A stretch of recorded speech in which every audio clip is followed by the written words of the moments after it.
Hello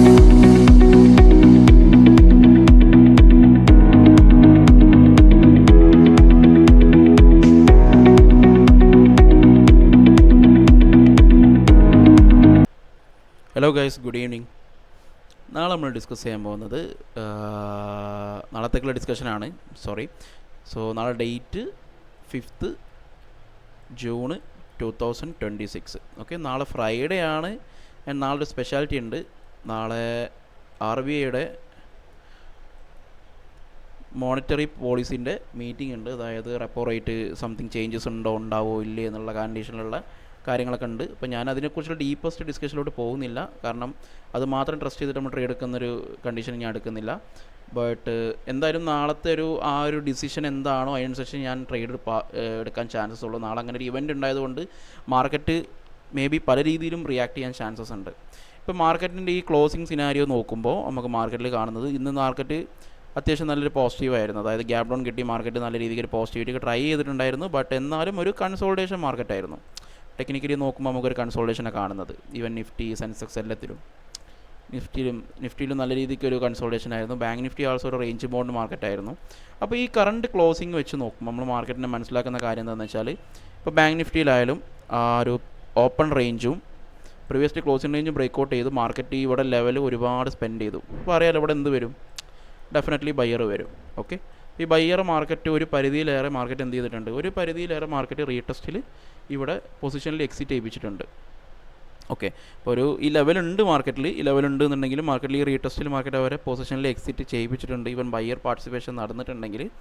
അപ്പോൾ ആ ഒരു കണ്ടീഷൻ നോക്കുമ്പോൾ മാർക്കറ്റിൻ്റെ ക്ലോസിങ് എങ്ങനെയാണെന്ന് വെച്ച് കഴിഞ്ഞാൽ ജസ്റ്റ് ലൈക്ക്ലി 54,000 അവിടെ നിന്ന് സപ്പോർട്ട് എടുത്തിട്ട് മാർക്കറ്റ് ക്ലോസ് ചെയ്തിട്ടിരിക്കുന്നത്. അപ്പോൾ എന്തായാലും ഇവിടെ ബയ്യർ ഉണ്ട് എന്ന് നമുക്കറിയാം, റൈറ്റ്? അപ്പോൾ നമ്മൾ ശ്രദ്ധിക്കേണ്ട കാര്യം എന്താണെന്ന് വെച്ചാൽ മാർക്കറ്റിൽ ഫ്ലാറ്റ് കിട്ടിയിട്ട് മാർക്കറ്റ് മേലോട്ട് പോവുക ഓ സംതിങ് ഗ്യാപ്പ് അപ്പ് കിട്ടിക്കഴിഞ്ഞാൽ മാർക്കറ്റിൽ നമുക്ക് ബൈയിങ് സെറ്റപ്പ് ഐഡൻറ്റിഫൈ ചെയ്യാം. കാരണം മാർക്കറ്റിൽ കുറച്ച് സ്ട്രെങ്ത്ത് കാണുന്നുണ്ട്. അതായത് ഇവിടെ ബയ്യർ ഉണ്ട്, നമ്മൾ ഓൾറെഡി ഡിസ്കസ് ചെയ്തു. ബയ്യേഴ്സ് ഉണ്ട് എന്നുണ്ടെങ്കിൽ ഇവർക്കൊരു ഡയറക്റ്റ് സ്ട്രെങ്ത്ത്, അതായത് ഒരു റിജക്ഷൻ അല്ലെങ്കിൽ ഒരു ഫോഴ്സ് അല്ലെങ്കിൽ ഒരു ഡയറക്റ്റ്ലി മാർക്കറ്റിലോട്ട് റിജക്ഷൻ വന്നു കഴിഞ്ഞാൽ മാത്രമേ അവർ മാർക്കറ്റിലെ പൊസിഷൻ എക്സിറ്റ് ചെയ്യുന്നതിനെക്കുറിച്ച് തിങ്ക് ചെയ്യത്തുള്ളൂ. അല്ലെങ്കിൽ സം കൈൻഡ് ഓഫ് സിറ്റുവേഷൻ എന്ത് ചെയ്യുക, market single candle completely exit ചെയ്യിപ്പിക്കുന്ന കണ്ടീഷൻ വരാറുണ്ട്. അപ്പോൾ അത് വന്നു കഴിഞ്ഞാലും നമ്മൾ കണ്ടിന്യൂസ്ലി സെല്ലിംഗ് എടുക്കരുത്. മാർക്കറ്റിൽ അത് വർക്ക് ചെയ്തില്ല. മാർക്കറ്റിലും അവിടെ ഞാൻ ബയ്യിങ്ങിലുള്ളൊരു കണ്ടീഷനാണ് മാർക്കറ്റിൽ പ്ലാൻ ചെയ്യുന്നത്. കാരണം എന്താണെന്ന് വെച്ച് കഴിഞ്ഞാൽ അഥവാ അവിടെ ബയ്യർ ഉണ്ടെങ്കിൽ തന്നെ ടെക്നിക്കലി ബയ്യേഴ്സ് കുറവായിരിക്കും, കാരണം കൺഫ്യൂസ്ഡ് ആയിരിക്കും. ഇപ്പോൾ ഇത്രയും ഹോൾഡ് ചെയ്തതിന് ശേഷം റിജക്ഷൻ വന്ന് മാർക്കറ്റിൽ ഇവിടെ ബയ്യിങ് ആണോ അതോ സെല്ലിംഗ് ആയിരിക്കും. ഇവിടെ രണ്ട് ഇമോഷനും വരും, സെല്ലിംഗ് വരാം, മാർക്കറ്റിൽ ബയ്യിങ് വരാം. അപ്പം രണ്ട് രീതിയിലുള്ള ഇമോഷനും ഇവിടെ വർക്ക് ചെയ്യാൻ ചാൻസ് ഉണ്ട്. അപ്പം ആ കണ്ടീഷൻ നോക്കുമ്പോൾ മാർക്കറ്റിൽ ഉള്ള ബയ്യേഴ്സ് അത്രയും സ്ട്രെങ്ത് ആയിരിക്കും. ഇതിൻ്റെ ബിലോട്ട് വന്നാൽ മാത്രമേ ഒരു പൊസിഷൻ എക്സിറ്റ് ചെയ്യുള്ളൂ.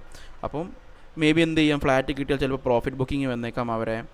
അപ്പം എന്തൊക്കെയായാലും മാർക്കറ്റിൽ ഒരു ടെക്നിക്കലി ഡയറക്റ്റ് പ്രഷർ കൊണ്ട് വരുന്ന രീതിയിൽ മാത്രമേ നമുക്ക് സെല്ലിങ് ട്രൈ ചെയ്യാൻ പറ്റുള്ളൂ. അല്ലാത്ത പക്ഷം മാർക്കറ്റിൽ ഫ്ലാറ്റ് ഗ്യാപ്പപ്പിനുള്ള ചാൻസാണ് നാളെ കാണുന്നത്. മാർക്കറ്റിൽ ബൈയിങ് സെറ്റപ്പ് മാർക്കറ്റിന് കൂടെ, കാരണം ഗ്യാപ്പപ്പ് കിട്ടിക്കഴിഞ്ഞാൽ അവരെന്ത് ചെയ്യും, പ്രോഫിറ്റബിൾ ആവും. ഇവിടെ ബയ്യർ ഉണ്ടെങ്കിൽ തന്നെ അവർ പ്രോഫിറ്റബിൾ ആവും. ഇവൻ ഫ്ലാറ്റ് കിട്ടി മാർക്കറ്റ് അതായത് എന്താ പറയുക, ലെവൽ ക്രോസ് ചെയ്യുന്നില്ല എന്നുണ്ടെങ്കിൽ മാർക്കറ്റിൽ ഒരു വോളാറ്റിലിക്ക് ശേഷം മാർക്കറ്റ് എന്ത് ചെയ്യും, മേ ബി മേലെ പോകാൻ ചാൻസ് ബൈയിങ് നമ്മൾ കാണുന്നുണ്ട്. ഈവൻ നിഫ്റ്റി ആണെങ്കിലും ക്ലോസിംഗ് റേഞ്ച് നമുക്ക് വരുന്നത് ഈ ലെവലിൻ്റെ ബിലോ ആണ്, 53,000 ബിലോ ആണ് മാർക്കറ്റ് കിടക്കുന്നത്. അപ്പോൾ ആ ഒരു കണ്ടീഷനിൽ മാർക്കറ്റ് എന്ത് ചെയ്യാൻ ചാൻസ് ഉണ്ട്, മിക്കവാറും ഈ ലെവൽ ക്ലിയർ ചെയ്ത് പോകാനുള്ള ചാൻസസ് ആണ് നമ്മൾ കാണുന്നത്. ഒരു കണ്ടീഷനൊന്നല്ല, ഇവിടെ ബയ്യർ ഉണ്ട് നമുക്കറിയാം, ബയ്യർ ഡെഫിനറ്റ്ലി മാർക്കറ്റിൽ ഇരിക്കുന്നുണ്ട്. അപ്പോൾ ഈ ഒരു കണ്ടീഷൻ കാണുമ്പോൾ മനസ്സിലാവും മാർക്കറ്റിൽ ഇവിടെ ബയ്യർ കയറിയിട്ടുണ്ടാവാം, റിജക്ഷനിൽ മാർക്കറ്റ് അവിടെ എടുത്തിട്ടുണ്ട്. ഒരു പരിധിയിലേറെ മാർക്കറ്റ് റീടെസ്റ്റ് എടുത്തിട്ട് അവരെ പൊസിഷൻ എക്സിറ്റ് ചെയ്യിപ്പിക്കുന്നുണ്ട്. അപ്പോൾ ആ കണ്ടീഷനാണ് മാർക്കറ്റ് കിടക്കുന്നത്. അപ്പോൾ അതുകൊണ്ട് ഫ്ലാറ്റ് ഗ്യാപ്പപ്പ് മാർക്കറ്റിൽ പോസിറ്റീവ് കിട്ടുക, ഗ്യാപ്പപ്പ് ഓപ്പണിങ്, ബൈയിങ് സെറ്റപ്പ്. ഗ്യാപ്പ് ഡൗണിലും നമ്മൾ ബൈയിങ് ആണ് പ്ലാൻ, ബട്ട് ഡയറക്റ്റ് പ്രഷർ വരുന്നുണ്ടോ നോക്കുക. അല്ലാത്ത വശം ഹോൾഡ് ചെയ്യുന്നുണ്ടെങ്കിൽ മാർക്കറ്റിൽ നമുക്ക് ബൈ എടുക്കാം. സെയിം പ്ലാനാണ് നമുക്ക് സെൻസെക്സിലും വരുന്നത്, സിമിലർ പ്ലാൻ. ഈ ലെവൽ മാർക്കറ്റ് റിജക്റ്റ് ചെയ്ത് പെട്ടെന്ന് ബ്രേക്കൗട്ട് ചെയ്ത് അല്ലെങ്കിൽ പാനിക് സെല്ലിംഗ് വരുന്നുണ്ടെങ്കിൽ മാത്രം നമ്മൾ സെല്ലിംഗ് നോക്കുക. അല്ലാത്ത വശം ഫ്ലാറ്റ് ഓർ ഗ്യാപ്പ് അപ്പ് മാർക്കറ്റിൽ ബൈയിങ് സെറ്റപ്പ് ഐഡൻറ്റിഫൈ ചെയ്യുക. ഈവൻ ഗ്യാപ്പ് ഡൗൺ ആയാലും ബൈയിങ്ങിനുള്ള ചാൻസ് ആണ്. മാർക്കറ്റ് ഹോൾഡ് ചെയ്യുന്നുണ്ടെങ്കിൽ നമുക്ക് മാർക്കറ്റിൽ ബൈയിങ്ങിനുള്ളൊരു പ്ലാൻ ഓഫ് ആക്ഷൻ മാർക്കറ്റിൽ എടുക്കാം. ഇതാണ് നാളത്തേക്കുള്ളൊരു പോയിൻ്റ് ഓഫ് ഞാൻ കാണുന്നത്.